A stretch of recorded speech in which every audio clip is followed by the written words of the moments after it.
Hello, everyone, and welcome to the I Love Kidmin podcast, the place where you and your church take the next steps in your kids' ministry journey. We know you love Kidmin, and we want to give you the tools to succeed. Now, your hosts, Ryan Frank and Corey Jones. Hello, and welcome to the I Love Kidmin podcast, episode number 8. I'm Ryan Frank, joined by Corey Jones. And today in the podcast, we're going to be learning about how to stretch those budget dollars. You ever Ryan, have to do that, Corey? This is something we all have to do. So I'm curious, can you think of an example sometime that you had to just really stretch really far one of those ministry dollars?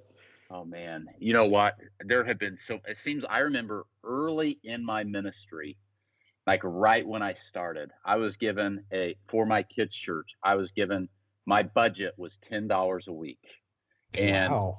Yeah, I had $10. Now, I think at the time I was maybe a senior in high school, freshman in college. My only responsibilities were teaching kids church. But my youth pastor, who was kind of my supervisor, said, you have a $10 a week budget for candy, for prizes. And I don't know why at the time, but at the time, actually, it seemed kind of like, wow, I actually get $10 a week to spend on the kids, and I can spend it however I want. Looking back now, I'm like, $10 a week, wow, they got off pretty cheap, actually. Free help and $10 a week budget. But I remember stretching those budget dollars. I learned early on, if I could get senior adults on my team, they loved baking cookies, they loved buying candy, they loved doing those kind of things for the kids. So I had to stretch those budget dollars back in those early days, especially, although it still feels like I have to do that quite a bit. But maybe it was the naivety of being so young that it didn't bother me a whole lot. What about you, Corey? Think of a time you had to stretch those budget dollars? Well, I was never in a $10 budget category. But I could think there was a time where I wanted to do like just this missions push with the kids, and I wanted to teach them about how when they give, it builds the kingdom. But their offering was very, very small. And so I had to get pretty creative in trying to figure out ways that the kids' offering could go towards projects or be used visually in a big way, even though the money wasn't necessarily a big amount. And so we did things with like child sponsorship where we made an impact in the kingdom with the kids' money there. We did some school supplies, and like we had to be creative. We were like, well, if we buy glue sticks, we're going to be able to buy like 12 glue sticks. So that won't work. What can we do to stretch that out a little bit? And then even like with bigger things, when we were buying the current property that we're at, I wanted the kids to feel a part of that. And so we figured out like how much their little offering could actually buy some of the land. Now it's more like a square foot than a mile, but it was something that was tangible for them. And so we just had to be a little creative. I love it. And we're going to jump in. It's going to get super practical today, isn't it, Corey? On stretching budget dollars. And it's what's kind of cool today is we don't have a guest speaker today, but we're going to hear from you and what you've had to say about this in the I Love Kidmin Facebook group. But it's going to get good. First, we probably ought to thank our sponsor for the day, right, Corey? Let's do it. Who do we have to thank for making this episode possible? Okay, so we've got a great partner today, Leaders in Training. LeadersInTraining.com. They might be known as LIT Ministries for Leaders in Training. They've got some great resources for early childhood, elementary, preteen, teenagers, all on, really it's a comprehensive plan on getting kids in the Word and training them to serve, helping them identify their spiritual gifts and how can I start using these gifts right now to serve. And so go check out leadersintraining.com. If you decide that you want to try any of the discipleship resources, they're giving you a 15% off discount if you use the promo code KidminNation. KidminNation. You get 15% off any of those resources. Leadersintraining.com. Go check it out.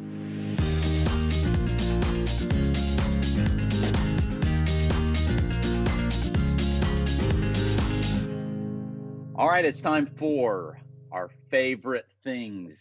I think I went first last podcast, Corey. So why don't you go first? Tell us about one of your favorite things that you think everybody in the I Love Kidmin Facebook group needs to know about today. Sounds great. Today I want to share an app. It's called Vintage Logo. Vintage Logo app. It's a free app by Hatz, Hathatz. And this is a logo creator that just has a very professional look and feel. You could use it for flyers, invitations to different events. It's got a great mix of this classic and modern vintage look. It's minimalist with some great watercolor styles. Anyway, if you're like me, I'm not an artist at all. And so I can go on this app, play around a little bit, and I go, wow, that's not that bad. And so I would go check it out. You could, there's just so many possibilities. You can pay and get like a bigger pack of stuff, but I found the free version does exactly what I need. I like free, and that's cool with the Vintage Logo app. That's a new one to me, Corey. Funny, mine today is actually an app as well. Something new I stumbled on maybe 6 or 8 weeks ago. It's the Daily app from the New York Times. Okay. It's 5 days a week. They do this like 25-minute podcast where they bring you up to speed on what's hot in the news, what are people talking about, what's going on in the world. I don't listen to it every day, but I do find myself listening to it a couple days a week. It's the Daily app. So just the name of the app is The Daily, and it's from the New York Times. And I don't know how more simple to put it, but it's 5 days a week, about 20 minutes a day, and help keep you current on what's going on in the world. It's the Daily app. Hey, what's your favorite things? Love to hear from you. Thank you, all of you who have been tagging Corey and I. We love reading some of your favorite things.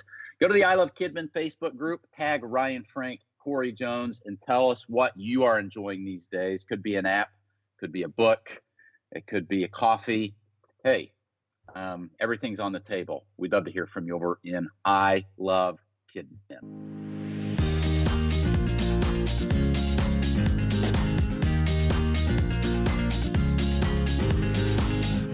Today we'll be hearing from you, the I Love Kidmin community.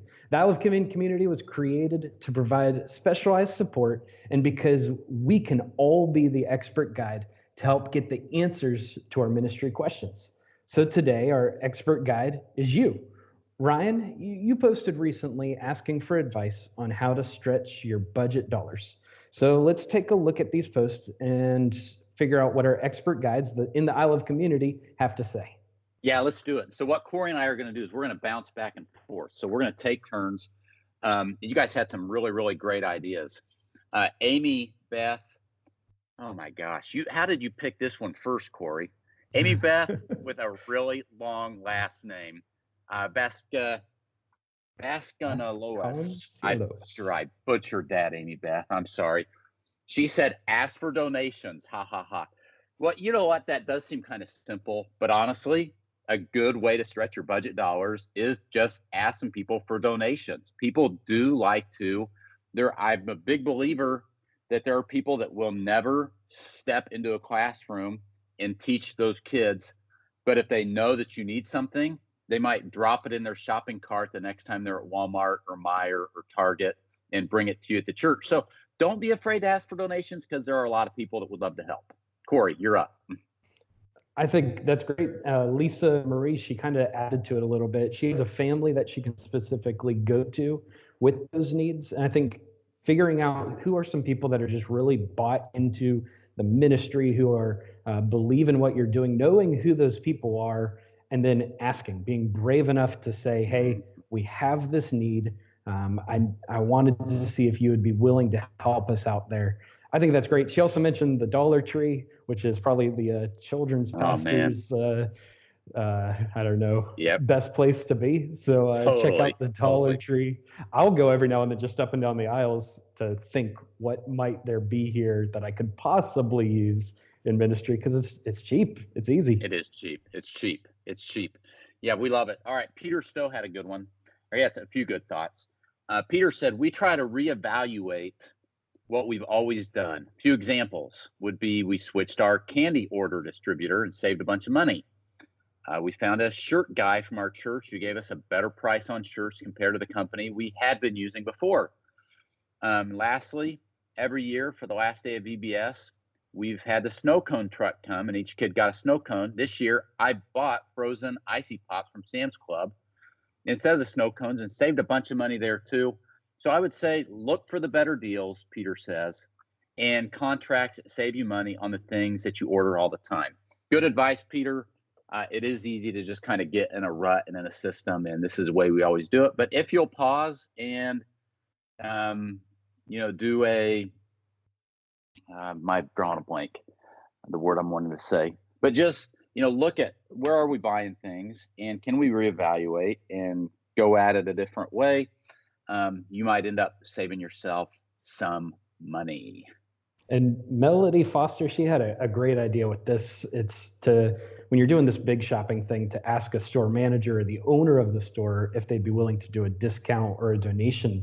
I've never thought of this before. And I imagine like Walmart might not be the place that you can go and get that done. But I know I have a lot of local places that if I asked, they might be willing to. So Melody, thank you for that example. I'm going to definitely ask and see what they say. I love it. Yeah. And Jack had a few ideas that kind of bounce right off of that. He said, he's kind of random, but we always try to reuse things, which is good.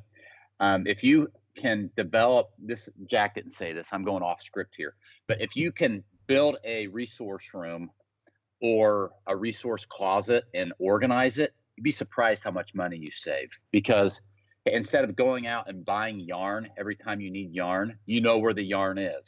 Instead of going out and buying popsicle sticks every time you need popsicle sticks, you know where the popsicle sticks are. So if you can organize your stuff, that's going to save you money. Okay, back to the script, what Jack said. We always try to reuse things. Jack said if something's on sale, I try to buy more than one. We have a class of ladies that can make costumes for plays and stuff like that. That's going to save you money. And a lot of times, by the way, he said they'll donate the materials, which saves you money. He said try to get parents on board as well, because they will invest money in the children's ministry just like they do in school. So try to get parents on board. Good advice, Jack. I like what Kristen Kalman had to say. She talks about having a collection bin. I think this might be one of the issues where we might drop the ball, where we don't set people up for that donation because they don't know where to put it. It's awkward. They don't want to carry the stuff into the church. And so having a designated spot, I think that's a great expert idea. Thank you, Kristen. Yeah, that's good. And Amy kind of said the same thing. And I shouldn't have gone off script earlier, because here Amy is, she's kind of saying this. To store things well, Amy Goebel, store things well. That helps a lot. So she says, instead of ripping stuff off the walls, which is what I want to do, I slow down, and I've learned that you can reuse a lot of these sets, a lot foam board, posters and stuff. She also said, I really organize my closet. So if you can find it, you can reuse it. If you can't find it, you can't use it. So we've saved a lot of money from just labeling well and knowing where blue tablecloths are stored, instead of having to have to repurchase blue tablecloths the next time you need them. And so thank you, Amy. Going off script here. You may not have the space to do a resource room. Resource rooms are great if you have it, but it can just be a closet. It can be cabinets that are well organized. So don't think that because I don't have a resource room, I can't organize my stuff. Keep closets organized, keep cabinets and rooms organized.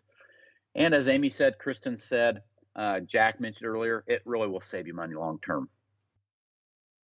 All right, Ryan, I'm going to go double time on this one so we can get some more ideas in. Tracy Joy, She's super creative. She talks about using things from around your house, repurposing them, and gives the example of making a suit of armor out of a satellite dish.